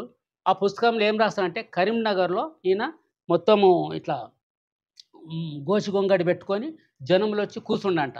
దొర కూర్చొని ప్రోగ్రామ్ విన్నాడంట. మా ప్రోగ్రామ్ విన్న తర్వాత, అరే వీళ్ళది చాలా బలమైన సాంస్కృతిక రంగము, దీన్ని మనము టక్కరియకపోతే చాలా కష్టమవుతుంది అని వచ్చి రామారావుకు చెప్తే, రామారావు ఏం చేసినట్టే మాట పాట బంద్ చేసేసి భారతి అనే నాటిక తీసుకొచ్చారు. వాళ్ళు పోలీస్ డిపార్ట్మెంట్ నుంచి భారతి అనే నాటికేసింది. అది ఓకే, భారత నాటిక తీసుకొచ్చారు. ఆ భారత నాటిక ఎట్లా అయింది, ఏమైంది, అదంతా మీకు తెలిసి ఉండొచ్చు. కాబట్టి ఇట్లా నిర్బంధం తర్వాత ఏమైపోయింది, 74లో నిర్బంధం వచ్చేసింది. నిర్బంధం వచ్చిన తర్వాత ఎంతోమంది ఎన్కౌంటర్ అయిపోవడం జరిగింది. పార్టీ అప్పటికిగా మొత్తం నష్టపోవడం జరిగింది. మళ్ళీ 77 తర్వాత మళ్ళీ స్టార్ట్ అయింది. మళ్ళీ 77 తర్వాత మళ్ళీ స్టార్ట్ అయిపోయి మళ్ళీ కరీంనగర్ ఆదిలాబాద్ పోరాటాలు జరిగినాయి. అవన్నీ మీకు తెలిసిన విషయాలే, మళ్ళీ పాత విషయాలకు పోవద్దు. కాబట్టి 80 అయిన తర్వాత 82, 83లో ఈయన రామారావు వచ్చినంత అది ఒక పాట మాట బంద్ అయిపోయింది. అప్పుడు నిర్బంధమే. మళ్ళీ 90లో మళ్ళీ లీగల్ అవకాశాలు వచ్చినాయి. మళ్ళీ 90 లీగల్ వచ్చిన 92లో మళ్ళీ BSF దాడి స్టార్ట్ అయిపోయింది. అట్లా నిర్బంధం కంటిన్యూ. అయితే అప్ అండ్ డౌన్స్, నేను ఇంతకుముందు చెప్పినట్టు గతితారిక భౌతికవాదంలో ఏం చెప్తుంది, వైరుధ్యాలు ఉంటాయి, వైరుధ్యాలు ఘర్షణ పడుతుంటాయి, ఒక్కటవుతుంటాయి, అభివృద్ధి అవుతుంటాయి. కాబట్టి సాక్రిఫై ఏదైతుందో త్యాగం వృధా పోదు. ఒక తల్లి ఏం చేస్తే తన బిడ్డకు బ్లడ్ ఇచ్చేస్తుంది, కానీ నా బ్లడ్ పోతుంది, అయ్యో నా బ్లడ్ పోతుంది అనుకోదు. నా బిడ్డే మంచిగా ఉండాలి. కాబట్టి సమాజం కోసము ఏదో పార్టీ వాళ్ళే త్యాగం చేసిండ్రు, అది ఒక పార్టీ కిందకి వస్తుంది అది. కానీ చాలామంది త్యాగము కదా, సైంటిఫిక్స్ అంటే ఒక వైజ్ఞానికం ఏమంటారు, సైంటిఫిక్స్లు అంటారు కదా, విజ్ఞానం కోసము ఎంతోమంది, ఉదాహరణకు బల్బు కనుగొన్న ఆయన సాక్రిఫై చేసిండు జ్ఞానం కోసము. తర్వాత మనకు కోపర్నికస్ 1500 శతాబ్దంలోనే కదా అసలు ఆయన ఎంత త్యాగం చేశారు. ఆయనను కింద ఇట్లా మంట పెట్టి ఆయన నెత్తురు కూడా భూమి పడితే మళ్ళా పుడుతుంది. ఆయన ఏమన్నాడు, భూమి గుండ్రాగా తిరుగుతుంది అని చెప్పాడు, అంతే. ఆయనను ఇట్లా యాలాడబెట్టేసి కిందికి వెళ్ళి మంట పెట్టేసేసిండు. నెత్తురు భూమి మీద పడితే ఆ భావాలు వస్తాయని చెప్పేసి ఇట్లా అంతా సాక్రిఫైస్ చేసింది. అయితే మారిందా? ఎంతో మారింది కదా. సైంటిస్టులు అట్లే ఉన్నారా? తీసుకొచ్చి బ్రేక్ చేసిండ్రు. అట్లనే నిర్బంధాలు ఇవి పోతుంటాయి, వస్తుంటాయి. ఒక సమస్యలు ఉన్న రోజులు ఎట్టనో ఒక దిక్కు వాళ్ళంటే ప్రజలు వాళ్ళ దీంట్లోనూ వాళ్ళు ఫైట్ చేస్తూ ఉంటారు. ప్రజలు డాక్టర్ దగ్గరికి పోవడము, ఇంటికాడ ఉండడము, గోళీలు వేసుకోవడము. అంటే ఒక మాట చెప్పారు కదా, లీగల్ అయినా నేను లీగల్ అదే లీగల్. నా గొంతు అనేది ప్రజల కోసం వినిపిస్తా అని చెప్పేసి మాట్లాడింది కదా. అవును, ఇప్పుడు అదే మాట్లాడుతున్నా. లీగల్గా ఉంటా, నా కుటుంబంతో ఉంటా, డాక్టర్ దగ్గరికి పోతా, బీమారు రాకుండా ఎక్కువ రోజులు బతుకుతామా మన చేతి లేదు, ఆరోగ్యం మీద ఆధారపడి ఉంటుంది. కాబట్టి అట్లా బతుకుతాం. అదే నేను మన పోలీస్ వాళ్ళకి ఇక్కడ సతీష్ కూడా వచ్చిండు కాబట్టి, సతీష్ డిపార్ట్మెంట్ ఆయన చెబుతున్నా. అక్కడ కూడా చెప్పినా మేము, నేనైతే ఎవరన్నా అమరవీరులు శవాలు వస్తే పోయి పాడతా అని చెప్పిన. ఓకే అట్లా వాడు, కానీ ఆర్గనైజేషన్ చెయ్యొద్దు అన్నారు వాళ్ళు. అసలు నాకు ఆర్గనైజేషన్ చేయడానికి ఇప్పుడు శాతనే కాదు, 70 సంవత్సరాలు అయిన తర్వాత ఏం చేస్తాము ఇంకా. కాబట్టి అట్లా నా జీవితంతో నేను బతుకుతున్నాను. అంటే 77 నుంచి 80 వరకేమో 3 సంవత్సరాలు మన ఈ పని ఇంటికాడు ఉంటూ పని చేసినాము. తర్వాత ఎన్ని పాటలు రాసినాం? పాటలు అట్లా ఇప్పుడు ఈ ఉదాహరణకి ఈమె చెప్తే 150 పాటలు రాసింది ఈమెనే. కాబట్టి ఇక అట్లా చాలా పాటలు ఉంటాయి. రోజు యాక్టివిటీ కదా. ఇప్పుడు అక్కడ దండకారణులు అయితేనేమో ఇక భాషలు రాయాలి. దునియాలోప ఆదా నిమ్మ ఆదా ఈసనివా నాను దునియతును బదిలీకియ కల్ నాను వాటు దిటి వాటు సంగేదాయకల్ వరడ్ది సంగేదాయకల్ అని ఇట్లా ఆ కోయల్నే పాటలు ఫుల్ రాస్తుంటాం. అట్లా తెలుగులో కూడా రాసినాం. ఇప్పుడు మేము ఒక గుజరాత్ బాని తీసుకుంటాం. ఫంకిడా మేరీ ఫంకిడా అని వాళ్ళు ఒక గర్భం మీద ఆడతారు అన్నట్టు. దాన్ని తీసుకొని చెల్లెలా ఓ జ్యోతెక్క జోహార్లు నీకు జోహార్లు ఇట్లా పాటలు ఇక ప్రాక్టీస్లో రోజుగా మనం పాటలు రాయడము, పాడడము, ట్రైనింగ్ ఇవ్వడము, అట్లా మనము అది కంటిన్యూ జరుగుతూనే ఉంటుంది. అయితే మెయిన్ వాళ్ళకు మన ఏదైతే ఉంటారో వాళ్ళకు తెలుసు, పాపం కింది వాళ్ళకి తెలియదు కదా. అందుకే బాధాకరమే. ఎందుకంటే వాళ్ళు సాక్రిఫైస్ చేసారు మన కోసము, ఎంత ఉన్నారు. కాబట్టి అనారోగ్యం ఉన్నాం వాళ్ళు కూడా అన్నారు. వాళ్ళు కూడా ఎన్నోసార్లు అన్నారు, దాదా ఈ చీకట్ల కదా మీరు కనబడది, కష్టం కదా, మీరు ఉట్టిగా చచ్చిపోతారు అని అందరూ వాళ్ళు ఊకే. కానీ నువ్వు పో అని అనకపోతురు అన్నారు కదా వాళ్ళు. పాపం మనం ఒక నాయకత్వంలో ఉన్నాం కాబట్టి వాళ్ళు అట్లా అన్నారు కదా. చాలా వాళ్ళు ఆదివాసులు, వాళ్ళకు చేతులెత్తి దండం పెట్టాల్సి, వాళ్ళ కాళ్ళకు ముక్కవలసిందే. వైట్ పేపర్స్ వాళ్ళు నిన్ను ఒకసారి నమ్మిండ్రు అనుకో, ఇక నీకు ప్రాణం ఇచ్చేస్తారు. వాళ్ళు నిన్ను నమ్మలేదు అనుకో నీ దగ్గరికి రారు, అంతే. అది వాళ్ళది. కాబట్టి వాళ్ళకు ఇప్పటికి కూడా నేను వాళ్ళకు చేతులే దండ పెడతాను. ఇన్ని రోజులు నన్ను రక్షించిండ్రు, కాపాడిండ్రు. వాళ్ళు కంటికి రెప్పల కాపాడిండ్రు, అన్ని విషయాలలో నాకు సహకరించారు. వాళ్ళకి ఇప్పటికీ నేను ధన్యవాదాలు చెప్తున్నాను.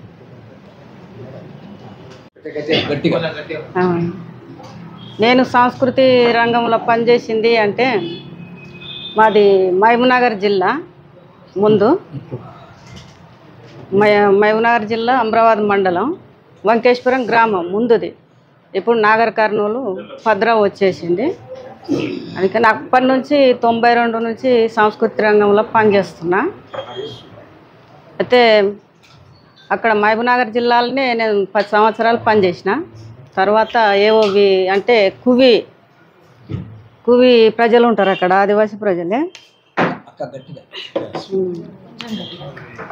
మహబూబ్నగర్ జిల్లాలో పనిచేసినప్పుడు నల్లమల్లల చెంచోళ్ళు అంటారు. నల్లమల్లలో 10 సంవత్సరాలు అటే పనిచేసిన. నల్లమల్లలో అంటే నల్లమల్ల ప్రజలు ఆ అడవి మీదనే ఆధారపడి, ఆ గోంద్ అంటారు జిగురు, అంటే అక్కడ వ్యవసాయం చేసుకోరు ప్రజలు, అడవి మీద ఆధారపడి బతికేవాళ్ళు. అక్కడ సంఘాలు పెడుతూ సంఘటితం చేస్తూ ఒక చైతన్యము చేయడములో అంటే అక్కడ వ్యవసాయం కూడా కొంత చేయడానికి వాళ్ళను ప్రయత్నం చేసినాం. మేము కూడా అక్కడ భాగస్వాములం అయినాము. అయినా కూడా అక్కడ వ్యవసాయముల అభివృద్ధి కాలేదు ప్రజలు. అయితే అక్కడ వాళ్ళ జీవనాధారము గోందు అంటారు, జిగురు ఆ చెట్లది తెచ్చుకొని అక్కడ సొసైటీ ఒకటి పెడితే అక్కడ ఇంత మిరపకాయలు ఇంత బియ్యం అవి తెచ్చుకొని అడవిలో వాళ్ళు కూరగాయలు అంతా ఏం లేవు, అట్లా బతికేటోళ్ళు.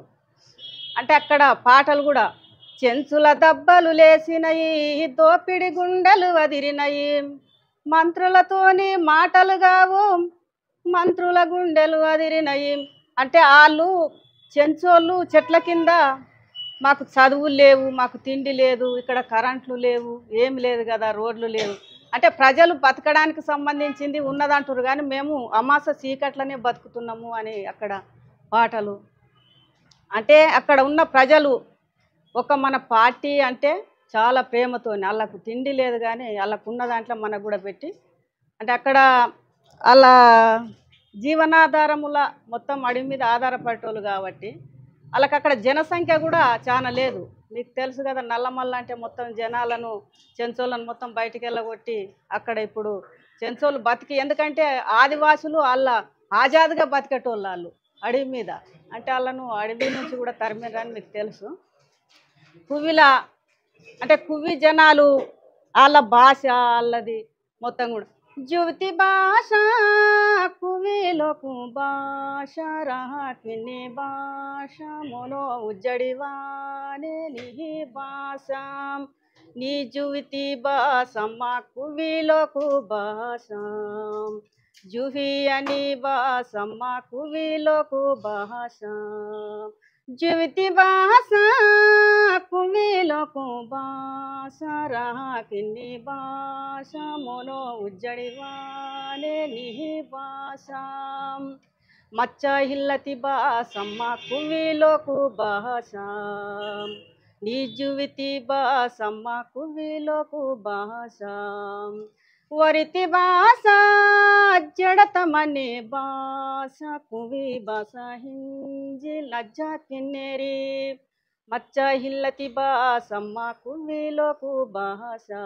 అంటే మా భాష మాది మంచిది, తెలుగు భాష, హిందీ భాష, ఇంగ్లీష్ భాష కలిపి అందులో తెస్తున్నారు. మా భాష మాకు కావాలి అని అక్కడ పాటలు కూడా మన దప్పు రమేష్ అందరూ అప్పుడు రాసింది ఉన్నది. అక్కడ మేము కొన్ని రోజులు పనిచేసినాం అక్కడ. అంటే అక్కడ ఉన్న సంస్కృతి రంగానికి సంబంధించింది ఆ పాటలు తెచ్చి వాళ్ళని సంఘటితం చేసి ఆ సంస్కృతిని బదిలీ చేయడానికి కూడా కొంత అందరిలో మేము కూడా కొంత ప్రయత్నం చేసినామని. ఇక్కడ దండకారణ్యం వచ్చినాకనేమో ఇక పోయనే మావది తాళాలు పోజు మాలాలు పోజు లక్షమవదే సభే ముక్తికి ఎనమంతయం లక్షమవదే సభే ముక్తికి ఎనమంతయం మాదేస్తా మా జంత ఇది భూమి మావయే ఇది భూమి మావయే ఇది దేస్తా సంపాతి తిందనూర పొర్రోనే తుపై మనలు పోయిసి కుండకాలొరికినే దండాకారంలో పో నాటే నాటే మనాలే నాటే నాటే మనాలే గ్రామ రాజ్య కమిటీకి బనా కీసి మనాలే గరీబీ జంత ఎక్తతే సర్కారు సెలాకి కలే అని అక్కడ కోయల కొన్ని పాటలు రాసేవాళ్ళము. దానికి సంబంధించింది అయితే చెప్తున్నారు. మహిళల పరిస్థితి అయినా అక్కడ పితృస్వామ్యం ఎట్లుంటుంది, అక్కడ ఒక మహిళలకు సంబంధించిందే కాకుండా అక్కడ అణిసివేతలు కూడా ఎట్లున్నాయి అనేది అక్కడ సంఘటితం చేసి ఒక 10-12 సంఖ్యతోని సిఎన్ఎంను మేము ఒక డివిజన్లో నడిపించేది. ఒక్కొక్క డివిజన్లో కూడా 2000కు 2500 కూడా పనిచేసేటోళ్ళు అన్నట్టు. అక్కడ గ్రామాలల్లో ఒక ఏరియాల డివిజన్ల ఆ డివిజను అధ్యక్షులు, ఏరియా అధ్యక్షులు, పంచాయత్ స్థాయి అధ్యక్షులు కూడా పనిచేసి మంచి పాటలు కింద కూడా మంచి పాటలు రాసేవాళ్ళు. మేమే కాకుండా కింద రాయించేటోళ్ళం, పాడించేటోళ్ళం. వాళ్ళు కూడా మంచి సంస్కృతి రంగంలో మంచి అభివృద్ధి చెందిండ్రు అనేది.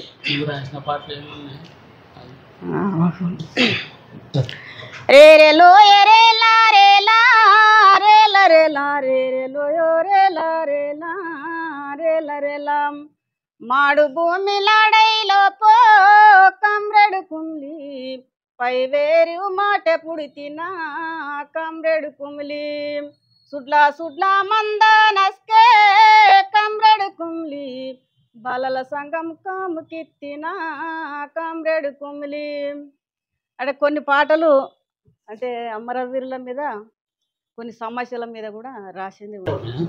అక్కడ ఏంటంటే ఇక తెలుగు అనేది భాష ఉండేది అంతే.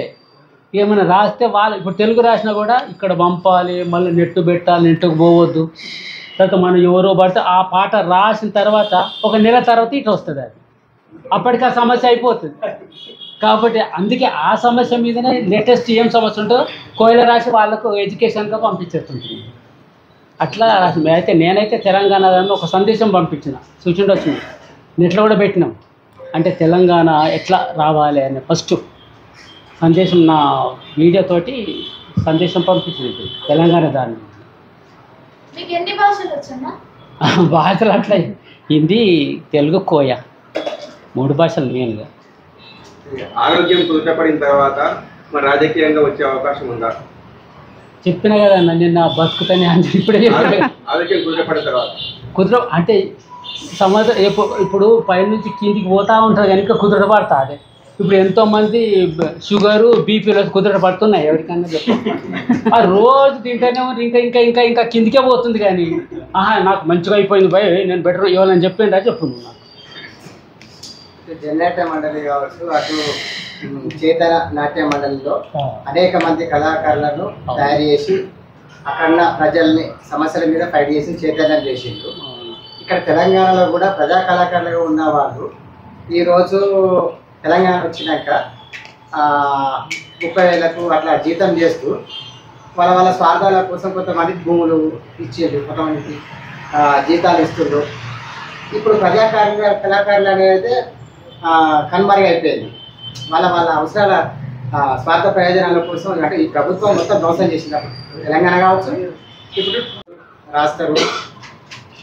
మళ్ళా ప్రజల్ని కానీ ప్రజా కళాకారుని తయారు చేసే పరిస్థితి ఉంటుందా? అయితే నేను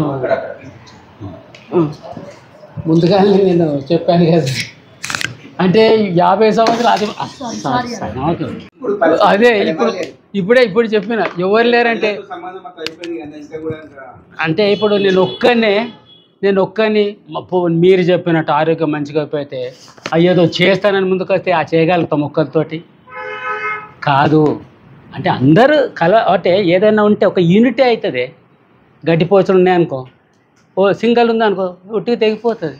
కానీ తాడు బేంతే గట్టిగా ఉంటుంది. కాబట్టి ఏదైనా యూనిట్ ఉంటేనే ఉంటుంది. కానీ ఏదో ఒక్కరు చేసి నేను 2 పాటలు రాస్తా, వాళ్ళు ఏం చేస్తారు, యూట్యూబ్లో పెట్టేస్తే అయిపోతుంది అంటారు. యూట్యూబ్లో పెడితే 2 పైసలు అయితే తిరుగుంటూ ఉండాలి అంతే. కాబట్టి అట్లా ఏది కాదని అట్లా. కాబట్టి వాళ్ళు ఇక వాళ్ళ ఎవరికి వాళ్ళు ఆలోచన చేసుకోవాలి. అంటే సమాజం ఏంటిది, సమాజం అర్థం చేసుకోవడము. ఇప్పుడు పత్రికారులు కూడా సాక్రిఫై చేస్తారు కదా, పత్రికలు ఎంతోమంది సాక్రిఫై చేసిన వాళ్ళు ఉన్నారు. ఎంతో రిస్క్ తీసుకొని ఆమె ఒక వరంగల్ ఒక పత్రికారు విలేకరి మాట్లాడింది, రేడియోలో ఇంటర్వ్యూ వచ్చింది. ఆమె ఏమంటారంటే నాకు ఎన్కౌంటర్స్ రిపోర్ట్ పోయినప్పుడు చాలా రిస్క్ అయింది నాకు అంటదా. కాబట్టి పత్రికారులో కూడా వాళ్ళ రిస్క్ వాళ్ళకు ఉన్నది. కాబట్టి అదే అందరూ రిస్కులు ఉన్నారు. కాబట్టి ఇందరు తుపాకులు పట్టుండ్రు బై అని చెప్పగలుగుతామా?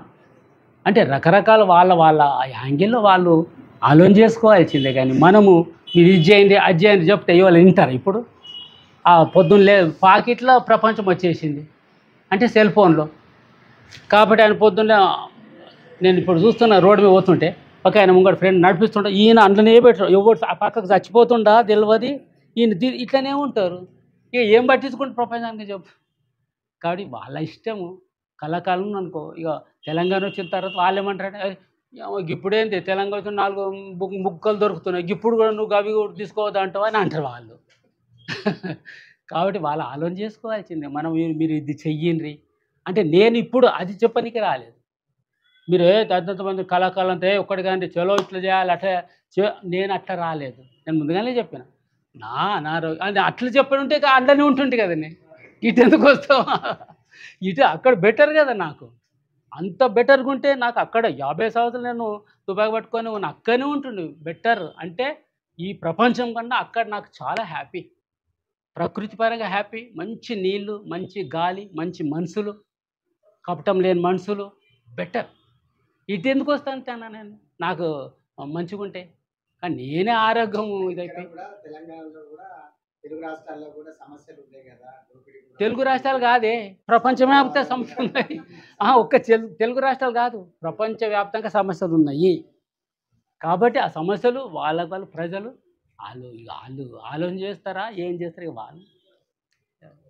మేము అందుకోసం మాకు జనరేట్ ఇది కూడా చర్చ వచ్చింది మీరు వేసిన ప్రశ్నలు. అంటే మనము ప్రతి దానికి ఉదాహరణ మనకు ఒక అతను ఏం చేసినంటే, మీరు చర్చ పెట్టాడు, మీరు ప్రతిదీ కూడా తుపాకీ కొట్టాలి, ఆయుధం పట్టుకోవాలి, కొట్లాడాలని చెప్తారు, అది ఎట్లా కరెక్ట్ అవుతుంది అన్నాడు. ఇక మేము గద్దరు ఉన్నప్పుడు మేము కలిసే ఉన్నాము. గద్దరు చెప్పిండు అన్నట్టు, ఇగోరా బాయ్, ఇంట్లో సీపురు గట్టు ఉన్నది, సీపురు గట్ట మహిళ ఏం చేస్తుంది, సాఫ్ చేయనికనే ఆలోచన చేస్తుంది. మేము దాన్ని ఏం చేస్తున్నాం, మడత పెట్టి దంచు అని చెప్తున్నాం. గంతే కదా, అది నువ్వు ఆయుధం పట్టుకో, అది పట్టుకో చెప్పినట్ట. సీపురు గట్టని రైతు నాగలు దున్తుండు, గడ్డపార ఉంటుంది, పార ఉంటుంది. నాయన పార తిరిగేయిరా, పార నాగలు దున్నికి భూమికి ఉపయోగపడుతుందనే తెలుసు ఆయనకు. మనం ఏం చేస్తున్నాము, అప్పుడు జన్నాటం ఉన్నప్పుడు పారను మడత పెట్టరా బాబు, నీ బతుకు మారుతుందని చెప్పినాం. గంతే, నువ్వు దాన్ని చెప్పొద్దంటే ఎట్లా రా భయ్ అని అన్నాడు ఆయన. కళాకారుడిగా అన్న నేను ముందుగా చెప్పిన. మళ్ళీ ఇప్పుడు అంత తెలుసు నాకు, సంస్కృతి అంటే ఏంటి ఇది తెలుసు. అంటే ఆయన జేమ్స్ పెట్రస్ రాస్తాడు కదా, జేమ్స్ పెట్రస్ ఏం రాస్తాడంటే, అసలు ఆ సామ్రాజ్య సంస్కృతిని అర్థం చేసుకున్నట్టు మా కమ్యూనిస్టులు అర్థం చేసుకోవాలని రాస్తాడు ఆయన. ఏంటిది, ఎందుకు ఆయన ఏమంటాడు, ఆసియా ఖండము, భారతదేశము బాగా వేడి ప్రదేశము, మన యూరప్ చల్ల ప్రదేశము, అక్కడ టైట్ జిండు పాయింట్లు వేస్తారు గర్రం ఉండనీకి, ఇక్కడ ఎండాకాలం జిండు పాయింట్ వేస్తారు స్టైల్కు. అక్కడ ఏం చేస్తారు, మొత్తం కోటు చల్ల మంచు పడుతుంటుంది, కోట్ వేస్తారు, టై కడతారు, ఇళ్ళకెళ్ళి గాలి పోకుండా చల్ల గాలి పోకుండా. ఇక్కడ ఎండాకాలం మే నెలలో టై కట్టుకుంటాడు, కోట్ వేసుకొని పోతే ఆఫీసర్ లెక్కలు అనుకుంటాం. అంటే ఈ సంస్కృతి ఏదైతే ఉందో, ఆర్థిక దోపిడీ, సైనిక దోపిడీ, సాంస్కృతిక దోపిడీ కాకపోతే సామ్రాజ్యవాద దోపిడీ నడవదు అంటాడు ఆయన, జేమ్స్ పెట్రస్ అంటాడు. కాబట్టి నువ్వు చెప్పినట్టు సాంస్కృతిక దోపిడీ లేకపోతే నీకు ఏదైనా మైండే. ఉదాహరణకు మనకు రోజుకు 2300 క్యాలరీలు కావాలి ఒక మనిషికి. ఇప్పుడు మన లెవెల్కి ఏం చేసి మనము ఒక పిజ్జా తింటే 3000 క్యాలరీలు వస్తుంది. అంటే నువ్వు 2 రోజులది ఒకరోజు తింటున్నావు, కాబట్టి నీకు ఫ్యాట్ పెరగకపోతే ఏమవుతుంది, శ్రమ లేదు. 100 గ్రాముల చక్కెర తింటే 45 నిమిషాలు ఉరకాలి, ఉరుకుతున్నామా, అందుకే బీపీ వస్తే షుగర్ వస్తుంది. కాబట్టి ఇవంతా సంస్కృతి దాడి కదండి అదంతా. కాబట్టి ఇప్పుడు నాకు డప్పు రమేష్ అన్నట్టు ఒకసారి కలిస్తే, అన్న నువ్వు హైదరాబాద్లో 2 నెలలు ఉంటే నీకు షుగర్ వస్తుంది, బీపీ వస్తుంది అన్నాడు. ఎందుకే నేను రోజు ఎక్సర్సైజ్ చేస్తా అంటే, ఎక్సర్సైజ్ చేసిన వస్తుంది, ఎందుకంటే తిండి అంతా అదే ఉన్నది. ఆయన చెప్తాడు కదా, ఆయన స్పీచ్లో చెప్తాడు, మనకంట పట్టణాలు బతుకున్న వాళ్ళకు 2 కిలోల యూరియా తయారవుతుందట కడుపులో సంవత్సరానికి. అంటే నీకు అంత ఫుడ్ నుంచి వస్తుంది అంత విషయం, మరి ఎక్కడ ఉంటుంది ఇదంతా. ఇక వంత సమాజం అంతా ఇక ఉన్నది కాబట్టి అట్లా అవన్నీ కూడా మనము ఇప్పుడు నేను అందుకే నీకు చెప్పిన చూడు, సామ్రాజ్య సంస్కృతి తెలుసు, సామ్రాజ్యం ఏం చేస్తుందో తెలుసు, అన్నీ తెలుసు. ఇన్ని రోజులు పాటిన గది తెలియదు అన్న, కాబట్టి తెలుసు. కానీ ఇప్పుడు అది తెలిసి నేను బయట సామ్రాజ్య సంస్కృతికి వ్యతిరేకంగా నేను అందరిని కూడగట్టుకి నేను ఏదో యుద్ధం చేయడానికి లేకుంటే పోరాటం చేయడానికి రాలేదు. నేను ఇప్పుడు నా అనారోగ్యం లోపల ఉన్నప్పుడు బాగా ఏదైతే డ్యామేజ్ అయినా అనారోగ్యపరంగా వీటిని మంచిగా చేసుకోవడం, బతకడం, ఫ్యామిలీ 50 సంవత్సరాలు ఎవరు ఇప్పుడు మా అన్న పిల్లలు నాకు గుర్తుపడతలేరు, వాళ్ళు పరిచయం చేస్తుండ్రు ఇప్పుడు నాకు. ఈయనరా మీ బాబా 50 సంవత్సరాల ముందు పోయి, ఎందుకంటే వాళ్ళు ఎప్పుడు పుట్టిందో తెలియదు. ఇప్పుడు మా మదర్ 2001లో చనిపోతే, 2001లో చనిపోతే నాకు 2005లో తెలిసింది. ఎవరో సిటీ నుంచి అట్లా ప్రజాసంఘ లెటర్ రాస్తే అట్లా తెలిసింది. కాబట్టి ఇప్పుడు నేను బతకదలుచుకున్నా లీగల్ కావడం. అందుకోసమే మేము ఫస్టే చెప్పిన, లొంగిపోలేదు అంటే 50 సంవత్సరాలు పనిచేస్తే లొంగిపోబదులు కానీ చచ్చిపోతాం కాదు. అందుకోసం లీగల్గా 90లో లీగల్గా వచ్చినాము, ఇప్పుడు లీగల్గా వచ్చి లీగల్గా బతకాలనుకుంటున్నాము. అందుకే మీరు అట్లా రాస్తే ఏంటంటే మాకు మళ్ళా డిపార్ట్మెంట్ నుంచి కానీ ఏ నువ్వు అది చేస్తున్నావు ఇది చేస్తున్నావు అనుకుంటూ ఉంటారు. కాబట్టి లీగల్గా బతుకుతాం మనం. అదే అన్న మెయిన్గా. Okay sir.